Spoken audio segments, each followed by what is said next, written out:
જય શ્રી કૃષ્ણ. આજે 9 વર્ષ છે. 9 વર્ષ એટલે કે 2025 પૂરું થયું અને 2026 શરૂ થયું. આ નવા વર્ષના સાથે હું પોકાર વંશી આપ સૌને આ નવા વર્ષની ખૂબ ખૂબ શુભેચ્છા પાઠવું છું. આજે આપણે બધા નવા વર્ષને નવા જોશ અને નવી ઉમ્મીદની સાથે નવા વર્ષનું સ્વાગત કરીએ છીએ. આ ફક્ત તારીખ બદલવાનું નહીં, પરંતુ પોતાને હજુ બહેતર બનાવવાનો સમય છે. નવું વર્ષ આપણને શીખવાડે છે કે જે વર્ષ જતું રહ્યું તેનાથી શીખીને આગળ વધવું જોઈએ. નવા વર્ષમાં આપણે મહેનત અને સકારાત્મક સોચને અપનાવવું જોઈએ. નવા વર્ષમાં નવા સપના જોવાની અને તેને પૂરા કરવાની પૂરી તૈયારી રાખવી જોઈએ.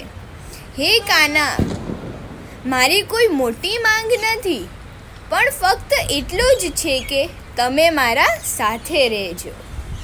ધન આપજો, પણ સાથે સમજ પણ આપજો કે એ ધનને સાચી રીતે વાપરી શકો. પ્રેમ આપજો, પણ એવો પ્રેમ આપજો જેમાં વિશ્વાસ હોય, અહંકાર ના હોય. સંબંધોમાં મધુરતા રાખજો. નાની વાતે તૂટે નહીં તેવું મન ના આપજો.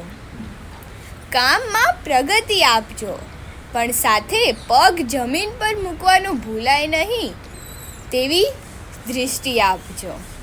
હે દ્વારકાધીશ, આ વર્ષમાં હું તમારા મંદિરની સીડી ચડી શકું તેવી તક તો જરૂરથી આપજો. નવા વર્ષમાં સમય તમારો છે.